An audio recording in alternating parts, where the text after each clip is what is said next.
NTPC के अध्यक्ष सह प्रबंध निदेशक श्री गुरदीप सिंह जी, एनटीपीसी के निदेशक परियोजनाएं श्री उज्ज्वल क्रांति भट्टाचार्य जी, पटना जिला के जिलाधिकारी श्री चंद्रशेखर सिंह जी, पटना जिला के अपर पुलिस अधीक्षक वरीय पुलिस अधीक्षक श्री उपेंद्र शर्मा जी, एनटीपीसी बाढ़ के उपस्थित सभी पदाधिकारीगण, अभियंतागण, विशिष्ट अतिथिगण, प्रिंट एवं इलेक्ट्रॉनिक मीडिया के सभी पत्रकार मित्रों, छायाकार बंधुओं, इस कार्यक्रम में उपस्थित सभी सम्मानित नेतागण, जनप्रतिनिधिगण, बहनों एवं भाइयों, आज के इस कार्यक्रम में उपस्थित होने का मुझको अवसर मिला, इसके लिए मैं आर.के. सिंह जी को विशेष तौर पर धन्यवाद देता हूं कि उन्होंने मुझे इस कार्यक्रम में बुलाया और मुझे आज यहां आने का मौका मिला। और आप सब लोग जो इस कार्यक्रम में उपस्थित हैं, मैं आप सब लोगों का अभिनंदन करता हूं, आप सबको मैं धन्यवाद देता हूं। और अभी सारी बातों की चर्चा जो ऊर्जा के क्षेत्र में काम हो रहा पूरे देश में और पूरे बिहार में, इसके बारे में सारी बातों की चर्चा कर दी गई। मुझे तो आपके बीच में उपस्थित होने पर बड़ी खुशी हो रही है और आज यहां इसके कार्यक्रम के उद्घाटन में आने का मौका मिला है, तो आप समझ सकते हैं इसके लिए मुझको भीतर से कितनी खुशी होती है। अभी तो ललन बाबू कुछ बता रहे थे आपको। एक बात आप जान लीजिए, जिस बात को आप जानते हैं लेकिन नई पीढ़ी के लोगों को भी जानना चाहिए। इस इलाके ने मुझको 5 बार एमपी बनाया 1989 से, और आपकी सेवा करने का मौका मिला, देश की सेवा करने का मौका मिला। और जब 1998 में श्रद्धेय अटल बिहारी वाजपेयी जी के नेतृत्व में सरकार बनी, तो उस सरकार में मुझको मंत्री के रूप में काम करने का, रेल मंत्री के रूप में काम करने का मौका मिला। और उसी समय, उसके पहले तो जहां घूमना था सब दिन हम घूमते ही रहे हैं, और यहां के बारे में तो मन में सारी बातें थी कि भाई कितना हम कर सकते हैं। जब केंद्र में बने तो केंद्र से जो भी संभव था वो काम करते रहे और किया भी। लेकिन इसके लिए बहुत ही एक महत्वपूर्ण बात आई। जब हम केंद्र में रेल मंत्री बने तो उस समय के जो केंद्रीय ऊर्जा मंत्री थे श्रद्धेय अटल जी की सरकार में, रंगराजन कुमार मंगलम हमारे मित्र भी थे। अब वो आए मेरे पास और अपने इलाके के बारे में जो भी उनका रेल से संबंधित जितना मामला था एक एक करके बोलते रहे, और हमने अधिकारियों को भी बुला लिया था, एक एक को सैंक्शन हम करते गए। उनका 5 काम था, 5 को एक दिन के ही बातचीत में हमने सैंक्शन कर दिया। वो इतना प्रसन्न हुए, कहे कि भाई हमको तो लगा नहीं था कि कोई मेरी इतनी बात मान लेगा। इतना खुश होकर के वो चले गए। और उसके कुछ ही दिन के बाद जब चल रहा था पार्लियामेंट, उसी बीच में एक जगह हमको आकर के बोले कि अरे भाई, हम आपके यहां लगाएंगे थर्मल पावर प्लांट आपके क्षेत्र में, आप जगह बता दीजिए। तो मुझे ये देख करके मुझे खुशी भी हुई और आश्चर्य भी हुआ कि उस समय तक की तो नीति दूसरी थी कि भाई जो पिटहेट बारही पर ही ताप विद्युत केंद्र बने। तो मुझको लगा कि भाई आप तो ऐसी बात कह रहे, तो आजकल का जो नियम है तो उसके हिसाब से कैसे। तो उन्होंने कहा कि इसको छोड़िए ना, हमने निर्णय ले लिया है कि आपके क्षेत्र में हम जरूर बनाएंगे। तो हमने कहा इससे बड़ी खुशी की बात क्या हो सकती है। आपने ये ऑफर किया है, ये बड़ी प्रसन्नता की बात है। और इसके बाद फिर एक दिन उन्होंने कहा कि आप भाई जगह तो बता दीजिए। तो हमने कहा कि आप भाई अपनी टीम भेज रहे हैं। तो उन्होंने कहा कि हम टीम भेज रहे हैं। तो हमने कहा ऐसा करिए कि टीम को भेजिए और पटना से 20 किलोमीटर आगे पूरब जाए और वहां से चल के 100 किलोमीटर तक उसको कहिए कि पूरा देखे, गंगा नदी के किनारे। और उनको हमने बता दिया कि भाई रोड है, एक तरफ रेल लाइन है और रोड के आगे दूसरी तरफ उत्तर की तरफ गंगा नदी है। तो आप भेजिए, और हमारी तो इच्छा है कि जरूर बने, लेकिन देख लीजिए कि जहां पर आपको उपयुक्त लगे कि जहां पर बन सकता है उसके लिए भेजिए। टीम भेजी, फिर उन लोगों ने हमसे बातचीत की और ये जो देख करके बताया कि इस इलाके का, और जो हम तो जानते ही थे कि इसी इलाके में सबसे ज्यादा जगह है, लेकिन उन लोगों ने देख करके ही बताया, पूरा 100 किलोमीटर चक्कर लगाने के बाद, और कहा कि देखिए गंगा नदी के किनारे है और सड़क और रेलवे लाइन के बीच में पर्याप्त जगह है, यहां पर बन जा सकता है। हमने कहा बड़ी खुशी की बात है, इसी जगह का चयन करें। और समझ लीजिए ये सब 98 की बात है, 98 से 99 के शुरुआत में सब कुछ का चयन हो गया, तो बड़ी प्रसन्नता हुई। और उसके बाद श्रद्धेय प्रधानमंत्री जी से, अटल जी से बातचीत हुई, कहा कि एकदम ठीक है, और शिलान्यास करने की बात आ गई। तो जब शिलान्यास करने के लिए बात हो गई और ये तय हो गया कि ये बनेगा 660 मेगावाट का 3 यूनिट, 1 यूनिट, ये उन्होंने तय कर दिया था ऊर्जा विभाग ने, और इसके लिए हुआ कि अब इसका शिलान्यास करने के लिए जाएं। अब जब हुआ कि भाई तब शिलान्यास होगा, तो अभी तो जमीन को लेना, उसको जमीन को उपलब्ध कराना, तो वो तो फिर अभी दिक्कत, उसके लिए तो पूरा काम करना पड़ेगा। तो उसी के हिसाब से फिर जब ये बात आई और हुआ कि श्रद्धेय प्रधानमंत्री जी इसका शिलान्यास करेंगे, तो आप जानते हैं कि 99 में 12 फरवरी 1999 से बिहार में राष्ट्रपति शासन लागू हो गया था। तो जब लागू हो गया था तो उस समय के बिहार के राज्यपाल थे, महामहिम राज्यपाल श्री सुंदर सिंह भंडारी। तो हुआ कि प्रधानमंत्री जी करेंगे इसका शिलान्यास, और ये बात हो गया कि भाई मार्च के पहले सप्ताह में करेंगे। तो हम गए और गवर्नर साहब से हमने कहा कि भाई यहां पर जो कृषि फार्म है 25 एकड़ जमीन है, अगर कृषि फार्म के 25 एकड़ जमीन को आप एनटीपीसी को दे दीजिए, ट्रांसफर कर दीजिए राज्य सरकार की तरफ से, तभी प्रधानमंत्री जी वहां जाके शिलान्यास कर पाएंगे। तो उन्होंने कहा आपकी इच्छा है, जरूर कर देंगे। और जानते हैं 24 घंटे के अंदर तत्कालीन महामहिम राज्यपाल श्री सुंदर सिंह भंडारी जी ने, जो यहां पर कृषि फार्म था 25 एकड़ का, 25 एकड़ को उन्होंने उसको ट्रांसफर कर दिया एनटीपीसी को, और उसी समय तारीख तय हो गया उसके बाद कि 6 मार्च को शिलान्यास करने आएंगे आदरणीय प्रधानमंत्री, और 6 मार्च को इसका शिलान्यास हुआ। तो इसको 6 मार्च 1999 को याद करिएगा, नई पीढ़ी के लोगों को बताइएगा ये कैसे बना है और कितना बड़ा बना है। शायद ही देश में और जगहों पर इतना बड़ा प्रोजेक्ट है जितना बड़ा प्रोजेक्ट यहां बना है, लेकिन कैसे बना है तो जो पुराने लोग थे उनको तो मालूम है, लेकिन अब नई पीढ़ी के लोगों के लिए बहुत साल के बाद हमारे आपके बीच में इस पर चर्चा करने के लिए, इसलिए उनको हम बता देना चाहते हैं ये कितनी बड़ी बात है। और इसके बाद इसके एक्विजिशन के लिए, जमीन को लेने के लिए वो भी काम किया गया और बड़ी तेजी से काम किया।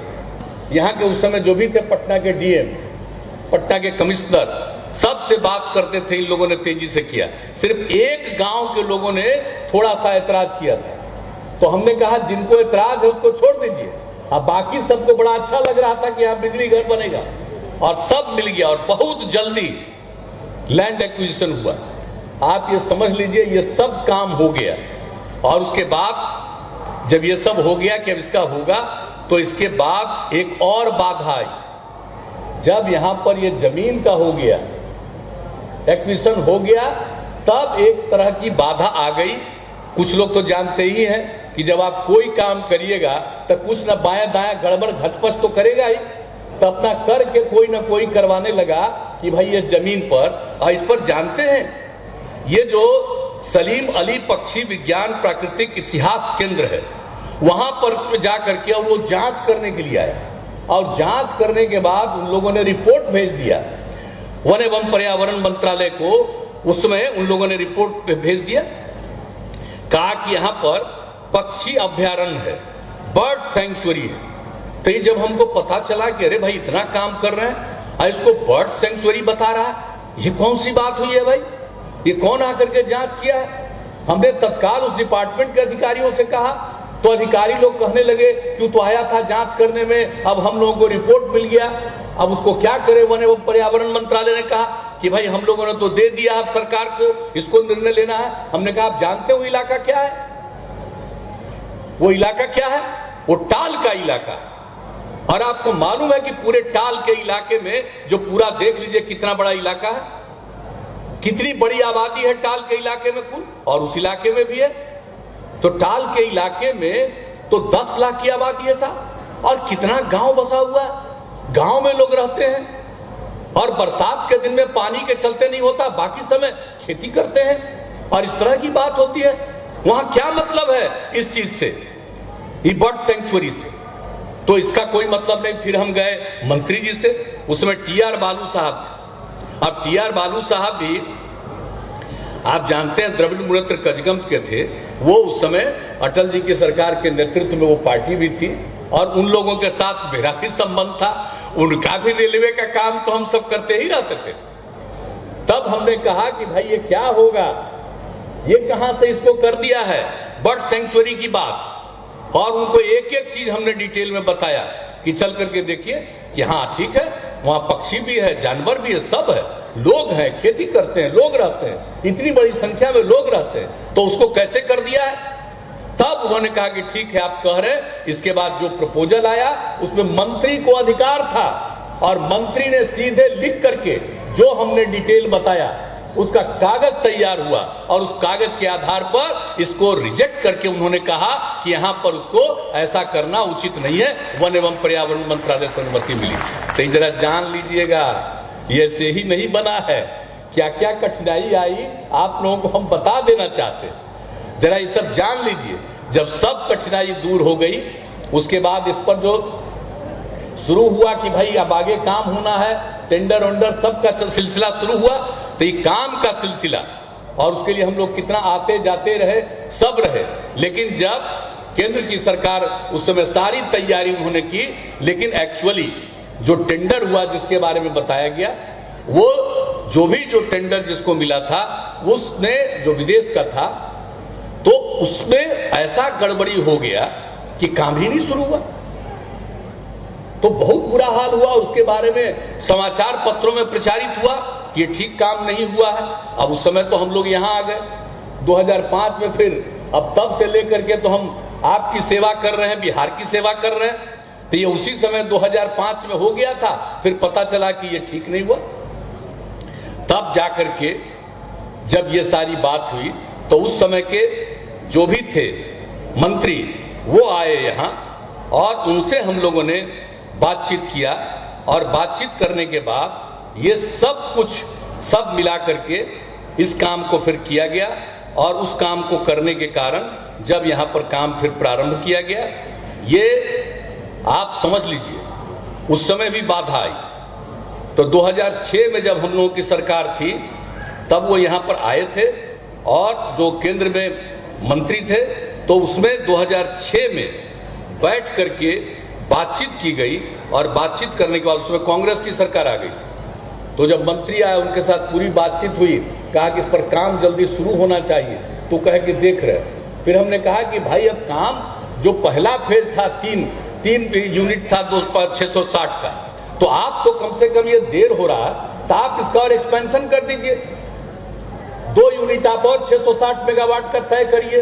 वो मान लिए, और 660 मेगावाट का 2 यूनिट बनाने का 2006 में तय किया, और उस पर काम शुरू हुआ।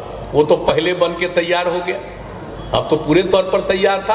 और दूसरा यूनिट में काफी देर हुआ, जब सरकार वर्तमान आई, इन लोगों ने 2014 में उसको रिजेक्ट किया, और उसके बाद फिर नया टेंडर करके जो काम शुरू करवाया आपको बता दिया गया। एक हो गया 3 यूनिट में, पहला यूनिट का 1 का हो गया, जो इसी साल शुरू हो गया, इसी महीने शुरू हो गया 12 तारीख को। आज उसका औपचारिक रूप से हम लोग आए हैं उसका शिलान्यास उद्घाटन करने के लिए। लेकिन इसके बाद अगले साल अगला हो जाएगा 260, उसके अगले साल तीसरा हो जाएगा, मतलब पूरे तौर पर होगा। और माननीय हमारे केंद्रीय मंत्री जी आर.के. सिंह साहब ने बताया, आपको सब चीज के बारे में बताया, एक एक चीज के बारे में सब कुछ बताया गया। तो हर तरह से अब जब काम शुरू हो गया और कितना प्रोडक्शन हो रहा, आज जो हम लोग देखने गए तो 660 मेगावाट का है। आज 660 मेगावाट से ज्यादा आप समझ लीजिए, आज ही देखा 678 मेगावाट। आप जरा सोचिए 678 मेगावाट हो रहा होता, तो आप समझ सकते हैं कि कितना बढ़िया काम हो रहा। इसके लिए तो मैं विभाग को बहुत बधाई देता हूं, आर.के. सिंह साहब को और पूरे एनटीपीसी को, सब लोगों को हम विशेष तौर पर बधाई देता हूं। इन्होंने जो काम करना शुरू किया, तो आज कितनी खुशी की बात है, तो आप ये समझ सकते हैं। इसलिए सब लोगों को मैं इस बात के लिए बधाई देता हूं। और ये सब काम यहां पर अब शुरू हो गया है। और इसी तरह से कई काम जब यहां पर हम लोगों ने, आप जानते हैं, एक बात जान लीजिए, और जब बाढ़ का काम आई, बाढ़ का काम कौन, जब हम आपको बता दिए, रंगराजन कुमार मंगलम जी अब इस दुनिया में नहीं है, उन्होंने हमको कहा और तब जाकर के यहाँ का तय हुआ। लेकिन जब ये सब तय हुआ था उस समय औरंगाबाद में ये चर्चा शुरू कराया गया कि पहले से औरंगाबाद तय था, ये औरंगाबाद का बंद करा के ये बाढ़ का कर दिए। ये सब अफवाह फैलाना शुरू किया। हमने कहा भाई तो बड़ी गलत बात है। और जब ये अफवाह फैलाना शुरू हुआ तो उसके बाद हमने तय किया कि देखिए, हम गए औरंगाबाद, हमने कहा कि ये बिल्कुल गलत बात है, लेकिन हम औरंगाबाद के लिए भी करेंगे। और रेल मंत्री के रूप में हम लोगों ने औरंगाबाद के लिए भी एक वहां पर बिजली स्थापित करने का 1000 मेगावाट का हमने तय करवा दिया और उस पर काम भी शुरू कर दिया। 3 यूनिट पूरा हो चुका, ये सब चीजें बात तय हो गई, ये काम शुरू करवा दिया। और उसके बाद जब इस राज्य में सरकार हम लोगों की चल रही थी, उसके बाद फिर हमने कहा, वो तो हम रेल मंत्री के रूप में किए थे, अब बिहार सरकार की तरफ से औरंगाबाद में भी हम लोगों ने 660 मेगावाट का 3 यूनिट हम लोगों ने तय किया। और एनटीपीसी के साथ हम लोगों का समझौता हुआ, 50-50 इसमें पार्टिसिपेशन रहा और उस पर काम शुरू हुआ। और 2012 में उसका शिलान्यास किया। कितने तरह की वहां समस्या आई थी, सब समस्या का समाधान हुआ और वहां पर काम शुरू हुआ।